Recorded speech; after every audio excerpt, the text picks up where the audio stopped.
Krishna Krishna Krishna Hare Hare Hare Rama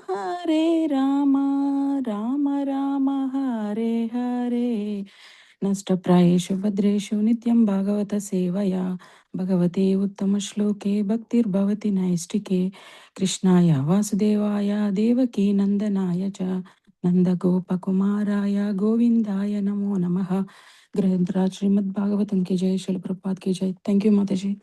ओम अज्ञानतिमिरान्धस्य ज्ञानाञ्जनाशलाकया चक्षुरुन्मिलितं येन तस्मै श्रीगुरवे नमः। श्रीचैतन्यमनोभीष्टं स्थापितं येन भूतले स्वयं रूपः कदा मह्यं ददाति स्वपदान्तिकं।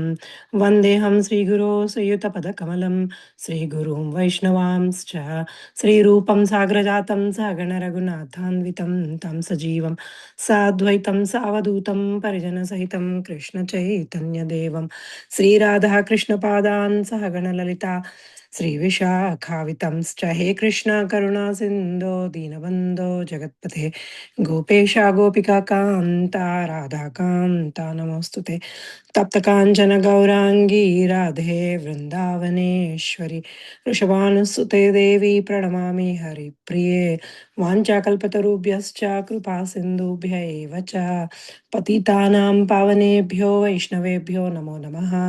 जय श्री कृष्ण चैतन्य प्रभु नित्यानंद श्री अद्वैत गदाधर श्रीवासादि गौर भक्त वृंद हरे कृष्णा कृष्णा कृष्णा हरे हरे हरे राम राम राम हरे हरे नष्टप्रायेषु अभद्रेषु नित्यं भागवत सेवया भगवती उत्तम श्लोके भक्तिर्भवति नैष्टिकी कृष्णाय वासुदेवाय देवकी नंदनाय च नंदगोपकुमाराय गोविंदाय नमो नमः। ग्रंथराज श्रीमद् भागवतम की जय। जय श्रील प्रभुपाद की जय। गुरु महाराज की जय। अनंत कोटि वैष्णव वृंद की जय। ऑल द assembled devotees की जय। ओम नमो भगवते वासुदेवाय। ओम नमो भगवते वासुदेवाय। ओम नमो भगवते वासुदेवाय। Hare Krishna Mataji's Dandavat Pranam to all of you. Welcome to our Bhagavatam class. We are in Canto 2, Chapter 3, and we need to start from verse number 13. Mataji, somebody read verse number 13, please. Shaunaka उवाच इत्याभिव्याहृतं राजा निशम्य भरतर्षभ किमन्यत् पृष्टवान् भूयो वैयास वैयासकिं ऋषिं कविम्। Translation by His Divine Grace A.C. Bhaktivedanta Swami Srila Prabhupada Ki Jai. Saunaka said, the son of Vyasadeva, Srila Sukadeva Goswami, was a highly learned sage and was able to describe things in a poetic manner. What did Maharaja Parikshit again inquire from him after hearing all that he had said? Hare Krishna. Thank you. Thank you, Mataji. So the question is, what did Maharaja Parikshit inquire from Sukadeva Goswami further? So from this verse onwards till the end of the chapter, it is the Saunika Rishi is inspiring Sukadeva Goswami to speak more. So that's what is described. He's inspiring him, and he's also speaking about the qualities of Parikshit Maharaj. He's also speaking about the qualities of Sukadeva Goswami.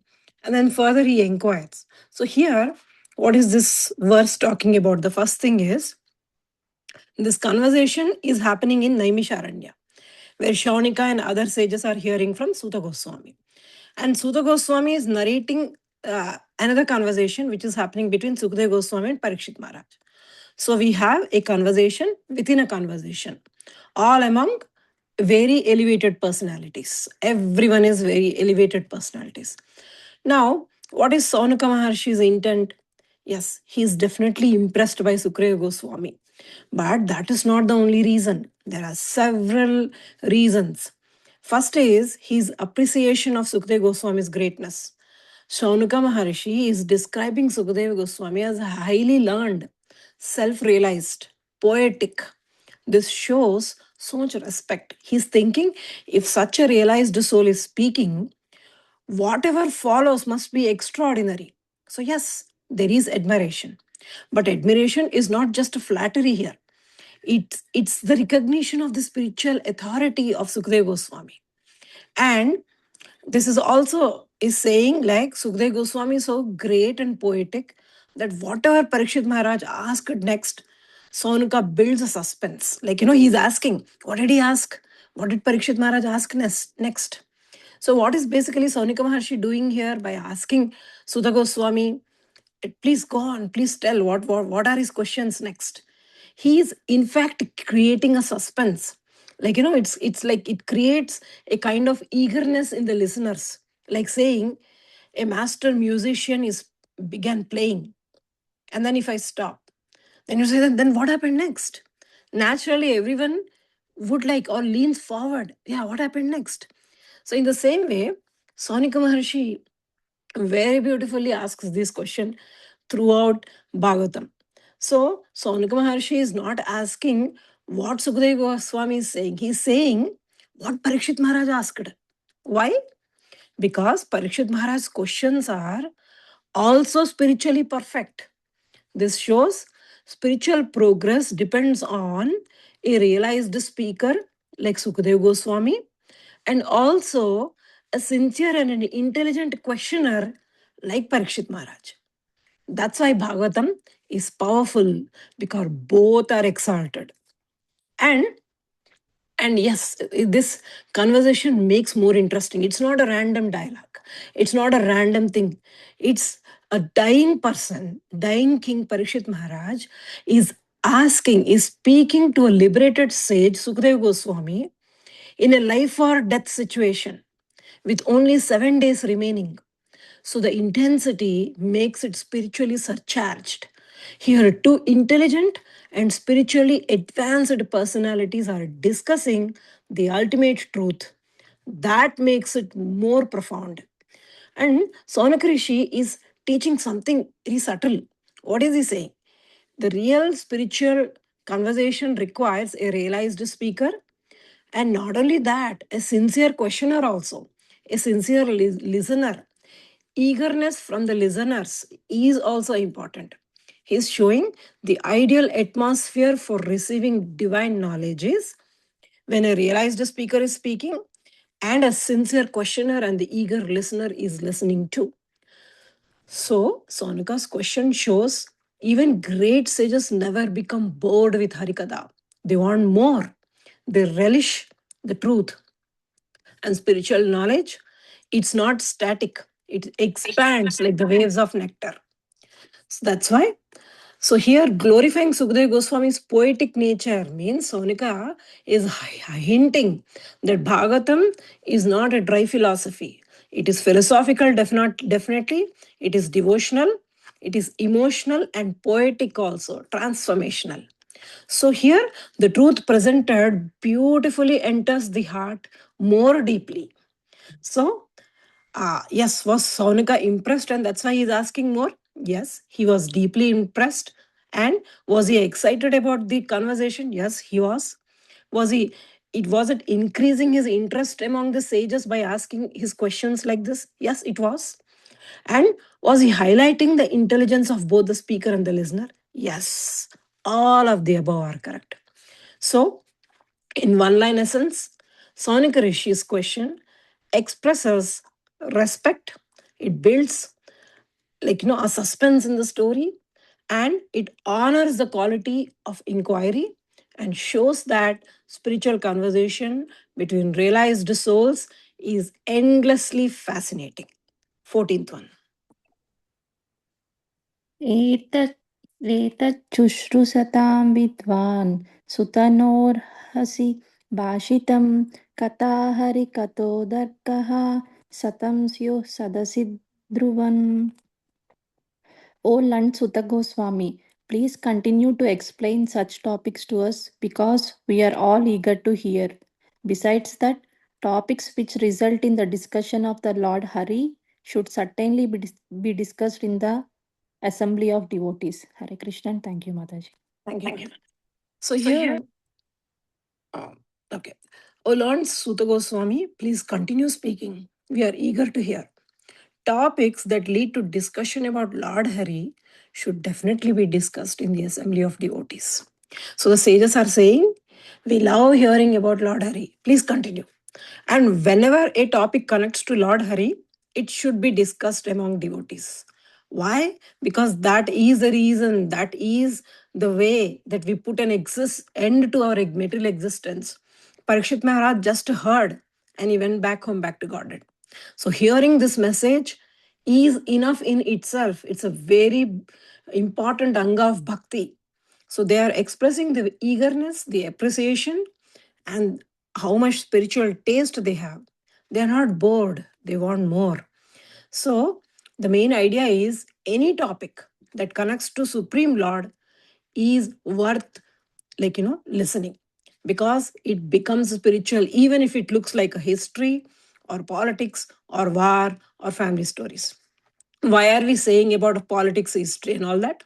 Because yes, Mahabharata, example from the scriptures are Mahabharata, it contains politics, it contains family conflict, it contains war, and so many moral values are discussed here. But still, it is a sacred literature because it centers again around Sri Krishna, Lord Krishna, and Dharma and the divine purpose. And of course, Bhagavad Gita is a part of Mahabharata. So, that's why all these scriptures, when Krishna spoke to Arjuna, who was a householder and a warrior, so spiritual knowledge is for everyone, not just for one varna or one ashrama.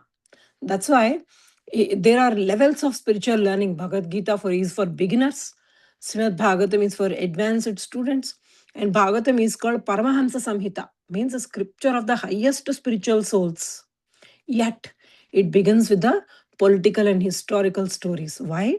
Because those stories ultimately glorify the Lord, and our lives are more or less like that. So that's why, if such scriptures are explained by great speakers, and not great speakers, such if these scriptures are explained by any other who are not coming in the parampara, they may appear like any ordinary history. But if the same thing is heard from the devotees, Sukadeva Goswami is a great devotee, Prabhupada, Srila Prabhupada is a great devotee. From them we are learning. And then when it is heard from such great devotees, the spiritual meanings come alive. It comes as is. And Lord's presence becomes visible to us. Our heart becomes purified. So that's why where am I explaining all these points from Prabhupada's purport? Because Prabhupada is taking time to explain each and every point very detailedly in the purport, and saying that he's talking about Mahabharata and why these scriptures are important. And so this verse teaches spiritual life does not mean rejecting the world. It means connecting everything to the Lord, even our social duties, our politics, or family life, or work. When connected to Krishna, everything becomes spiritual. So, there is also a warning in Prabhupada's purport. When people think God has no form, God has no activities, or God is impersonal, then they lose attraction to divine stories of Lord, like Puranas, and they become absorbed only in material topics. But Bhagavatam declares the Lord is a person. He acts, he loves, he protects, he speaks, and he guides. And so Prabhupada is emphasizing on this point and saying that hearing about his activities purifies the heart. Next one, Mataji. सवै भागवतो राजा पाण्डवेयो महारथः बालक्रीडा क्रीडानकैक्रीडान् कृष्णक्रीडाम् अदाददे. Translation: Maharaja Parikshit, the grandson of the Pandavas, was from his very childhood a great devotee of the Lord. Even while playing with dolls, he used to worship Lord Krishna by imitating the worship of the family deity. Thank you, Mataji. Thank you, Mataji. So, having talked about Maharaja Parikshit, in this verse, here, is talking about Maharaja Parikshit, how great he is. And in the next verse, the discussion is about Sukadeva Goswami, how great he is. And the conversation is happening between these two great devotees. So definitely it is worth listening. So here in this verse, it says that King Parikshit, the grandson of Pandavas, was a great devotee of Lord from his childhood.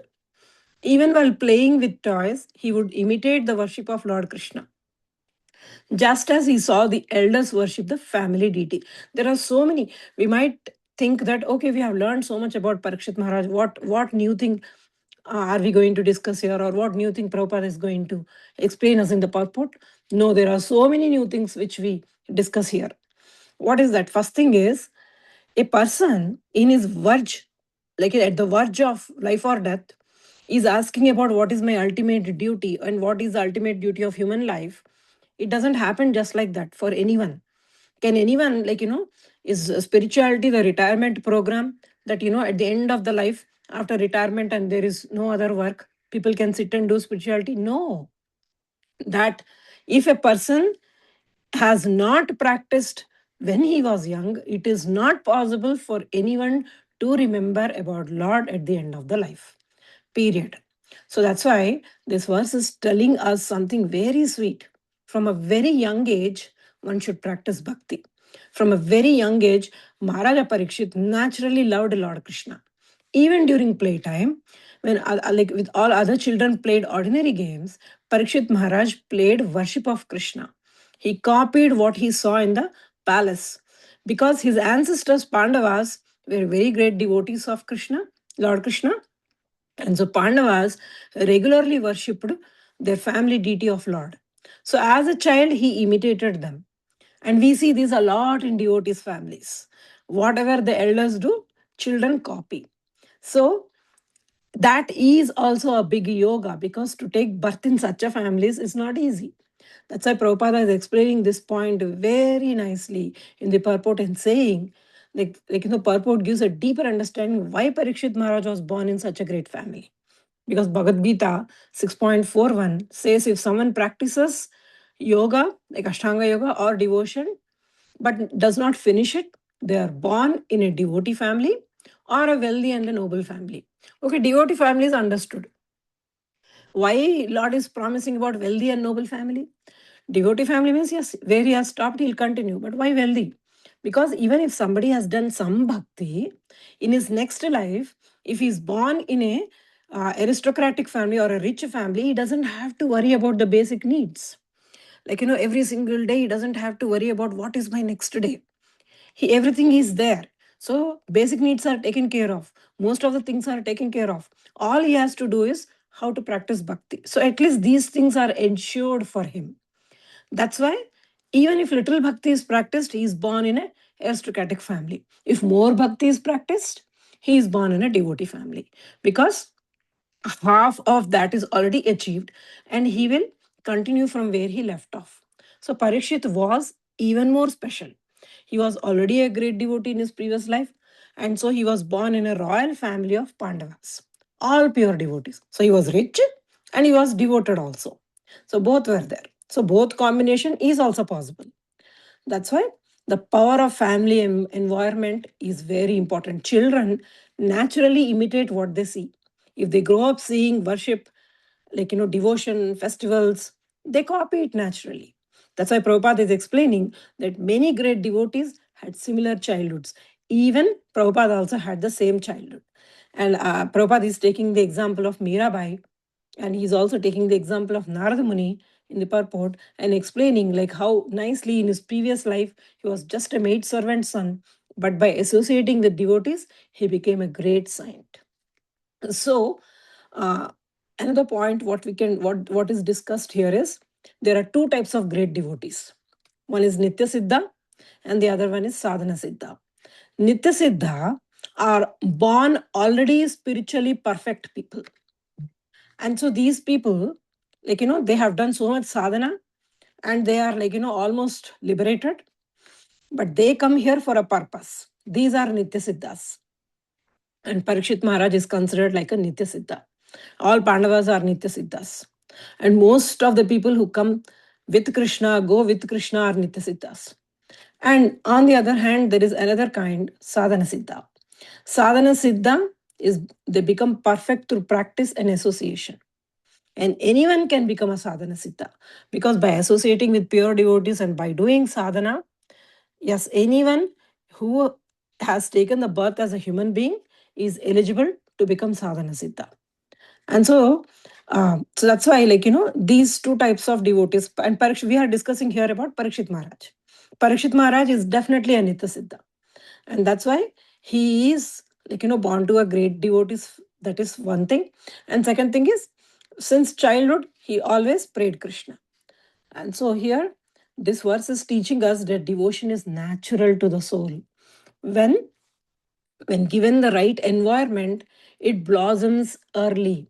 Children are spiritually sensitive actually. Whatever they see, they repeat and they become part of them. That's why devotional culture at home is very essential and is very powerful. So Parikshit Maharaj's childhood devotion and the way he carried out explains something very profound, that bhakti is not artificial. It is not forced. It is not mechanical. It is spontaneous when the heart is pure. So even while playing, he worshipped. That shows devotion was his natural joy. And real devotion fully feels like a play. It doesn't feel like a burden. So always what we understand is association with whom we are associating, that determines our destiny. With whom are we mingling more? Like, if someone is interested in Krishna and is serious in going back, come back to God, and is practicing, and you are associating with such a person, you will naturally will get the same thoughts because you talk to him more and you share the ideas. You give your idea, you share his ideas. That's why association is what determines our destiny. Even if someone is not born perfect like Parikshit Maharaj, just by good association, they can become great. Of course, the example is Narada Muni, who rose from a humble birth to a divine greatness. So the Prabhupada's purport here gives hope that no one is disqualified. And devotion planted in childhood or through association naturally grows into a lifelong love for the Lord. Next one.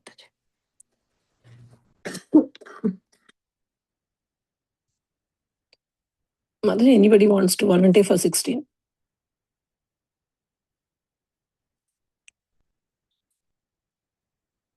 Okay, Mataji, I'll do. Vaya sakhishcha bhagavan vasudeva parayana urugaya gunodara satam syuri samagame.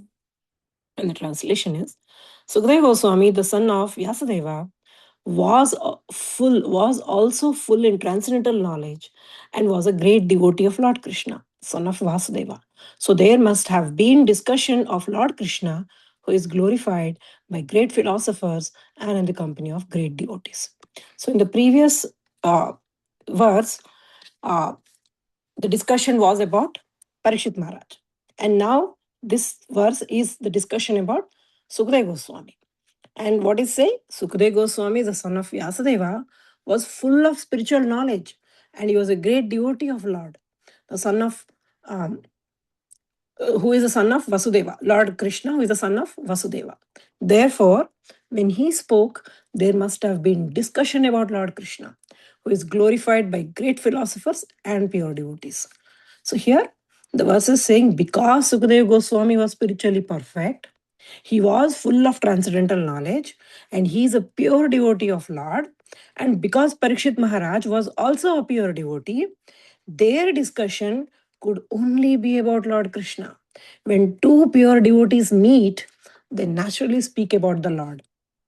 And so that's why Prabhupada in the purport, beautiful purport by Prabhupada, he says, Satam, he's emphasizing on the word Satam from this verse and saying that pure devotees who have no desire except to serve the Lord, they will not actually aspire for material gain or fame or liberation or intellectual debate. Their only service in the association is discussion about Lord Krishna. Why are they discussing? Because they want to spiritually powerful. That's why. And they enjoy it. And why is this association so powerful? We are talking about Sukadeva Goswami and Parikshit Maharaj. When Lord says in the Bhagavad Gita, when devotees gather and speak about the Lord, he is present in that discussion. Hearing in such a company purifies the heart, awakens devotion, automatically brings one to bhakti. I don't remember the shloka, but then there is a beautiful shloka. I mean, most of the shlokas I don't remember, Mataji, but I remember the translations and the meaning, so that's why I cannot quote. But yeah, what the shloka says is, when a question was asked to the Lord, Lord, where are you actually? Where do you love to stay? Lord says, yeah, I live in Vaikunta, I live in all the spiritual dhams, agreed. But then, more than that, wherever my devotees are discussing about me, wherever bhakti is glorified, and wherever my devotee is glorified, I am there in that group, in that situation, or in that and I also enjoy along with them. This Lord says actually. So Lord says in Bhagavad Gita, when devotees gather and speak about him, he is present in that discussion. And so externally, apparent difference between them, like Parikshit Maharaj and Sukdev Goswami, they might be different. Like one is a king surrounded by royal people and family man, and the other one is Sukdev Goswami, on the other hand, is a renounced saint, no possessions, even without clothes, or completely detached. They look opposite, but internally, they both are same. They are equal because both are pure devotees. So it doesn't matter what is your varna or what is your ashma, what is your situation. All the devotees of the Lord, they love Lord. That's why they all are same. That's why there is no distinction between one and the other. All the devotees of the Lord are beautiful. Reason is because their heart is filled with the Lord.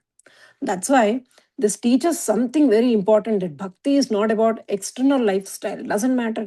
You might be in a different position, different material designation, but that designation is for this lifetime. In the next one, we don't know what we will become. So all the positions, all the beautiful bodies, or all the beautiful, whatever lives we have, whatever kind of life, does it matter? It doesn't matter. Reason is because it is anyway temporary. So what is the eternal thing? The eternal thing is what we are inside. That is what is eternal. Because what we think inside and what we are doing with Krishna inside, and how we are how we are actually, how much surrendered we are to the Lord, that's what matters, because that's the only thing which goes with us. Everything else we leave here and go. So that's why if your heart is fixed on Krishna, you are on the same spiritual level as anyone, because bhakti unites everyone beyond social roles. That's why, this is what, maybe we can take an example and explain. Like if there are two people, one is a CEO of a company and another one is a monk.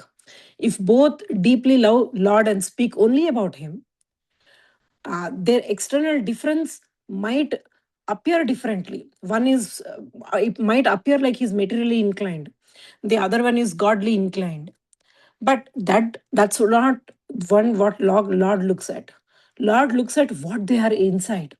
When they meet, when they discuss about the Lord, or when they discuss this divine love, that's what Lord counts. So doesn't matter. Yeah, we can do our duty, whatever is our occupational duty, doesn't matter. But then from inside, bhava should be always be filled with Krishna. That's why we always say, in the level of consciousness, nobody should enter. Not even you should enter there. Your importance also should not enter. So in the consciousness, only Krishna is allowed to enter, because consciousness should be for Krishna and inner thinking should be for Krishna. So here, that's what so when here we have discussed about two advanced devotees are meeting here, they are speaking. When two advanced devotees speak, they may appear to have different teacher student roles, but internally they both are perfected souls, because their role is for the benefit of the world. Just like in the Gita, Krishna speaks and Arjuna listens, but Arjuna is also a great devotee. That's why what we learn here is, when pure devotees gather, their only subject is loving glorification of Lord. And such hearing awakens devotion in everyone. I'll stop the class here, Mataji. Any questions, comments, or any points anybody has, please go ahead.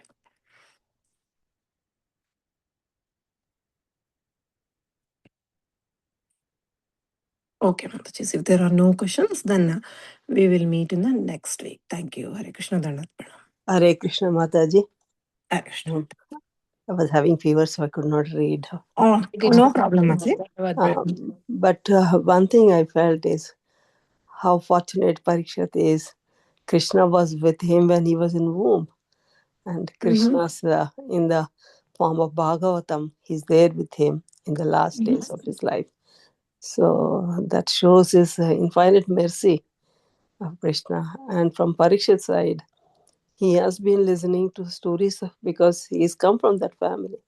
He might have heard all the stories from his family members, but yet he's still thirsty to listen more and more and more. So that shows how pure Parikshit Maharaj is and how clear he is in his mind about the preferences at the time of the death. What is important, what is not important. So these are the two realizations when I was listening to you, Mataji. Very great, Mataji. In spite of fever, you are still listening with so much attention. Thank you, Mataji. And you know what? The best thing what you did is glorified Parikshit Maharaj. Especially when we are not feeling good or not feeling well, or we want Lord's mercy. The first thing what we have to do is speak about the devotees of the Lord and praise them. That's the first thing what makes Lord happy. So you have done a great thing by praising Parikshit Maharaj. I'm pretty sure Krishna is really happy.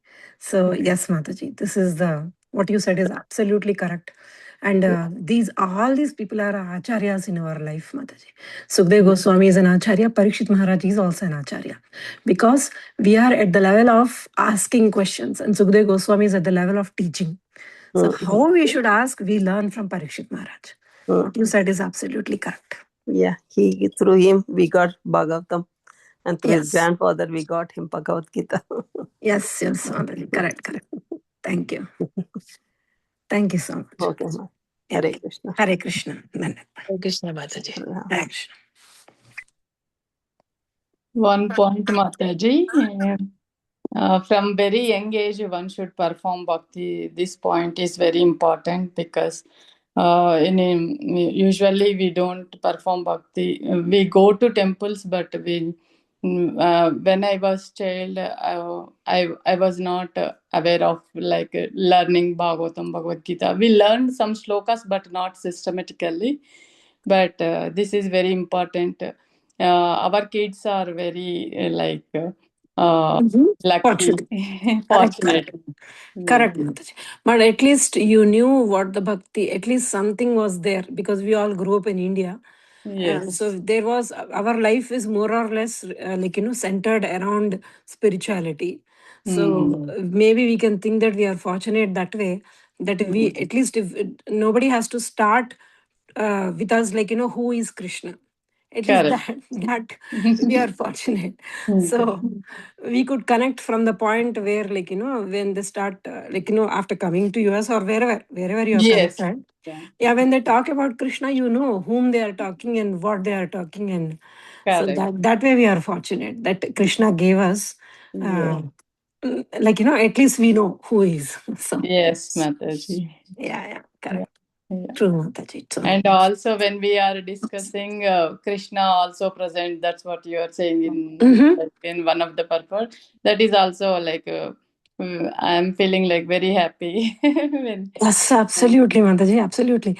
Actually, I wanted to quote that Alvar's story, but then I thought it will go on, and that's why I didn't speak. You know that, right? In Srirangam Alvars, they meet. Yes, Mataji. Yeah, and there was place, very tiny place, and in the dark, they are discussing about the Lord. only, like, 3 are there, but still they feel there is someone in between who is listening, and they don't know who it is. Then later on, they'll realize it was Lord. So Oh, wow.